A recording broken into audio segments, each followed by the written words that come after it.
trênដំបងនាងខ្ញុំសូមគោរពជំរាបសួរទៅដល់លោកគ្រូអ្នកគ្រូនិងសួស្តីទៅដល់បងប្អូនសិស្សានុសិស្សដែលកំពុងសិក្សានៅថ្នាក់ទី12ទាំងអស់គ្នានាងខ្ញុំឈ្មោះអ៊ីមស្រីនិចដែលថ្ងៃនេះនាងខ្ញុំនឹងបង្ហាញអំពីពិសោធន៍មួយទាក់ទងទៅនឹងការធ្វើអត្រាកម្មដែលប្រធានបទរបស់នាងខ្ញុំគឺការធ្វើអត្រាកម្មអាស៊ីតខ្លាំងបាសខ្លាំងដែលវត្ថុបំណងនៃការធ្វើអត្រាកម្មនេះគឺមាន2ទី1ការសង្កេតចំណុចសក្តិមូលអាស៊ីតបាសដោយពិនិត្យទៅលើការប្រែពណ៌នៃ solution ហើយទី2គឺកំណត់កំហាប់អាស៊ីតនៅក្នុងកែវអត្រាអញ្ចឹងដើម្បីធ្វើពិសោធន៍យើងត្រូវពាក់អាវពិសោធន៍ស្រោមដៃហើយនឹងម៉ាស់ដើម្បីការពារសុវត្ថិភាពនៅក្នុងទីពិសោធន៍ឥឡូវនេះនាងខ្ញុំនឹងបង្ហាញអំពីឧបករណ៍ហើយនឹងសារធាតុគីមីដែលចាំបាច់នៅក្នុងការប្រើនៅក្នុងពិសោធន៍មួយនេះដែលយើងមានកែវអេកឡែនស៊ីឡាំងក្រិតកែវបេសៀ28បន្តក់ហើយនឹងចុងក្រោយគឺឧបករណ៍សម្រាប់ធ្វើអត្រាកម្មចំពោះសារធាតុគីមីយើងមាន solution សូដ្យូមអ៊ីដ្រូស៊ីតដែលមានកំហាប់ 0.01m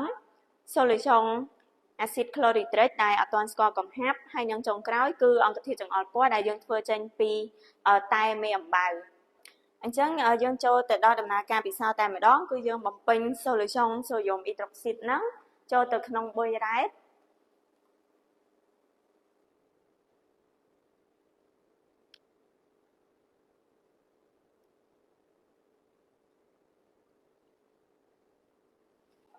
បន្ទាប់មកទៀតគឺយើងវាល់ solution អាស៊ីតក្លូរីត្រិកចំនួន20 មីលីលីត្រ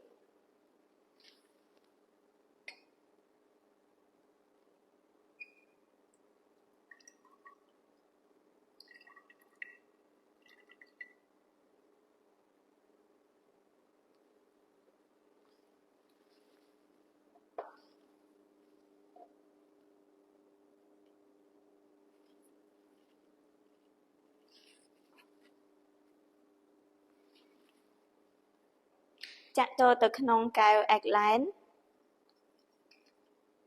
បន្ទាប់មកយើងថែមអង្គធាតុចង្អុលពណ៌ចំនួន3ដំណក់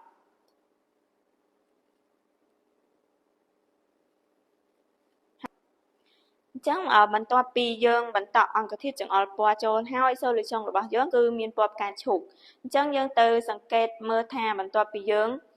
បង្ហូរ solution សូដ្យូមអ៊ីដ្រូស៊ីតចូលហើយនៅចំណុចសក្តិមូលហ្នឹងតើ solution របស់យើងនឹងប្រែពណ៌ទៅជាពណ៌អ្វីអញ្ចឹងយើងចាប់ផ្ដើមបង្ហូរសូដ្យូមអ៊ីដ្រូស៊ីតចូល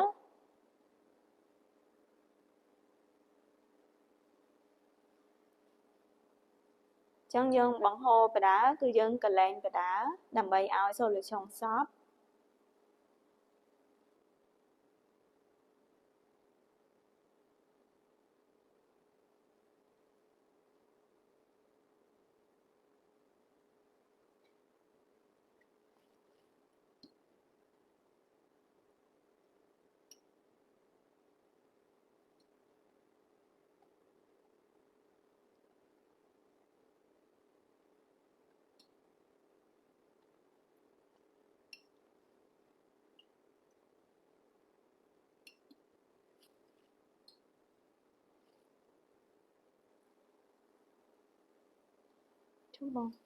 បន្ទាប់ពីយើងប្រើ solution ស៊ូតអស់ចំនួន 17.5 មីលីលីត្រហើយយើងសង្កេតឃើញថា solution របស់យើងគឺប្រែពណ៌ពីពណ៌ផ្កាឈូកមកជាពណ៌ខៀវ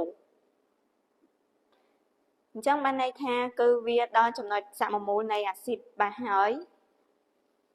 ត្រូវធ្វើលំនាំបែបនេះចំនួន2ដងទៀតដើម្បីរក